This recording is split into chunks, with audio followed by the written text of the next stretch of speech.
Hi friends, ఒక చిన్న పల్లెటూరులో పుట్టిన బాబు బట్టలు కూడా సరిగ్గా లేవు. పాఠశాలకు వెళ్ళడానికి రోజూ పేపర్లు అమ్మేవాడు. కానీ ఆ చిన్న పేపర్ బాయ్ ఒకరోజు భారతదేశానికి రాష్ట్రపతి అయ్యాడు. అతడే డాక్టర్ ఏపీజే అబ్దుల్ కలాం. ఆయన కథ మనకు జీవితాన్ని మార్చే పాఠం చెబుతుంది. తమిళనాడులోని రామేశ్వరంలో 1931లో ఒక చిన్న అబ్బాయి పుట్టాడు. అతని కుటుంబం చాలా పేదది. చదువుకోవడానికి సరైన సౌకర్యాలు లేవు. కానీ ఒకే ఒక్క వెపన్ అతనికి తోడయింది: అభ్యాసం మీద పట్టు. రాత్రిళ్ళు వీధి దీపం కింద చదివేవాడు.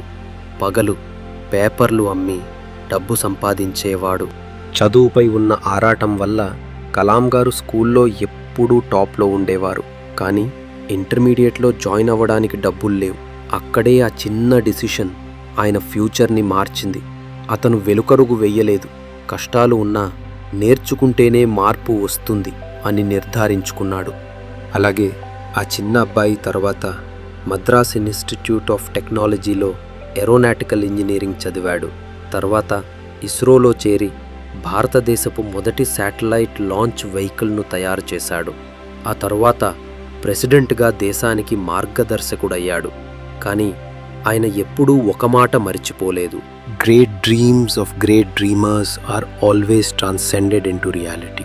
ఈ కథ మనకి ఒక నిజం చెబుతుంది: మన పరిస్థితులు మన భవిష్యత్తు కాదు, మన అలవాట్లు, పట్టుదలు, డిసిప్లిన్ మన భవిష్యత్తును నిర్మిస్తాయి. కలాం గారు మనకి ఒక మెసేజ్ ఇచ్చారు: failures will never overtake me if my determination to succeed is strong enough. అంటే మన పట్టుదల బలంగా ఉంటే ఎన్ని విఫలతలు వచ్చినా విజయం మనది అవుతుంది. ఒక చిన్న పేపర్ బాయ్ ప్రెసిడెంట్, ఒక పేదవాడు missile man of India. Kalam గారు చూపించారు: ఒక చిన్న స్టెప్, ఒక చిన్న డిసిషన్ జీవితాన్ని పూర్తిగా మార్చేస్తుంది. మీరు ఈ రోజు నుండి ఒక చిన్న మంచి అలవాటు మొదలు పెట్టండి. ఎందుకంటే మీలో ప్రతి ఒక్కరూ గొప్ప విజయాన్ని సాధించే శక్తి కలిగి ఉన్నారు.